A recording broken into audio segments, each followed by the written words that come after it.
You're watching news at Prime. Let's get into this conversation now. The KwaZulu-Natal Human Settlements Department started evacuating victims of mudslides caused by saturated land in Umlazi.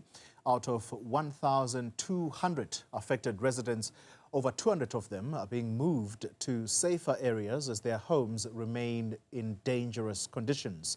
The move follows Human Settlements Minister Thembi Simelane's visit, who deemed the area unsafe to house people. Let's talk now to Newzroom Afrika's Phila Mthembu, who's tracking that story for us. And Phila, you'll tell us which section of Umlazi you are in, but this is one area that I'm particularly familiar with, and it has to be a shock for these families to be moved, because people will always be reluctant to just pack up and go. Lots of their belongings and indeed history in their homes. How are they feeling?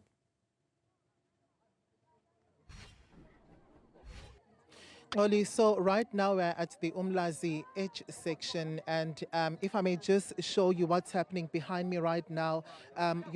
Residents here actually packing their belongings. We can see they've got their beds in this van. Some of them have also resorted into hiring private transportation services in order to fast track this particular procedure. But earlier on, there were actually trucks here which have been collecting residents, and those that are actually further, in front of this particular van are still awaiting for those trucks with their belongings here. They've got their appliances, they've got their wardrobes, everything that they need. They are ready to just up and leave. Although it's been quite an emotional thoughtful process for them, as some of them have been here. They've been saying to us that for as long as 17 years, and to having to wake up the next morning and just up and leave is something that is going to take some time to get used to, as they've got a lot of memories here. Some of their children also go to schools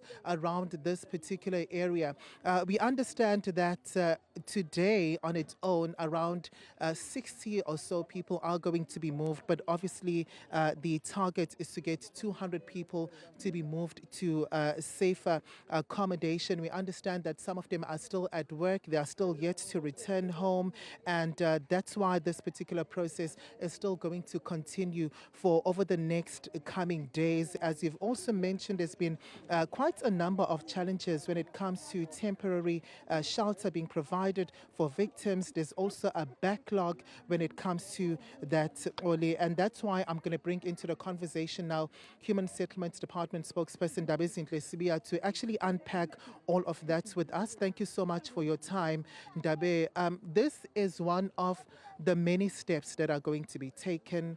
From here, it is to a hotel, and then from there, obviously, TRUs and also finding land and having homes built for these residents. There are also challenges around the backlog when it comes to housing here in KwaZulu-Natal. If you could take us through, how are you aiming to address those challenges? Well, thank you very much. The past 5 days, according to MEC Duma and the Minister of Human Settlements, Thembi Simelane, who were here yesterday, have been a period of unbelievable bonding with the community of H section here in Umlazi. And we are obviously at the final stages of the evacuation. You correctly pointed out that we're looking at evacuating about 200 community members. 56 houses have been destroyed as a result of prolonged rainfall. We are obviously expressing our appreciation to the Minister of Human Settlements at national level for the speed in terms of the intervention. I think there is light at the end of the tunnel. The DDG, has been here since Saturday. DDG Zama, he's been here since Saturday.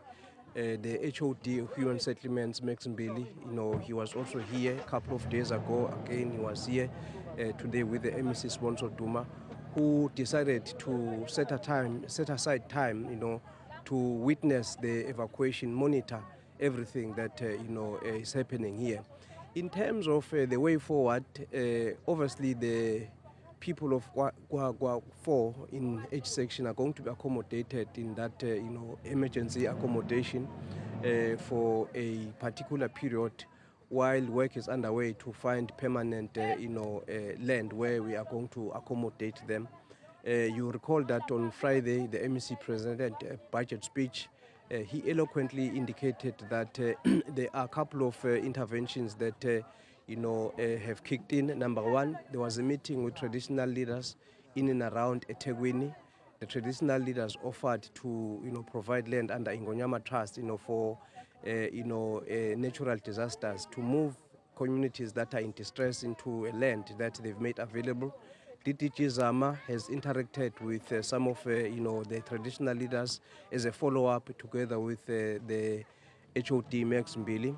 Number two, we are obviously looking at 6 pockets of land that the MEC indicated in his budget speech that we have rezoned that land, and we are obviously providing bulk infrastructure in that land.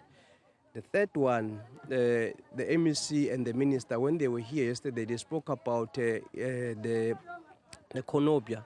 There is actually some work that is being done together with the mayor of eThekwini, Cyril Xaba, and the eThekwini Human Settlement, just to make some houses available, some duplexes available to accommodate some of the families. Okay. Thank you so much for your time.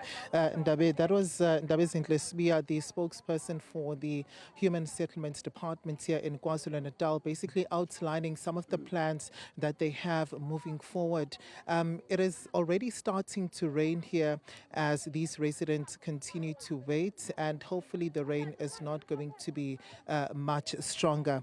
Oli, so before we get back to you in studio, it's also quite important for us to also mention that when you look at the issue around schooling, because you understand that now some children would have to, as they are being relocated, the parents would now have to get some sort of an assistance with regards to how do they get their children to and from school? Are there going to be any plans to probably change school of these learners? How are they going to be affected by this major move? The Department of Human Settlements did say that they were in engagement with the Education Department to also see how they are going to be able to assist in that particular regard. It's back to you in studio. Phila Mthembu, thank you very much indeed for that update live for us from H section.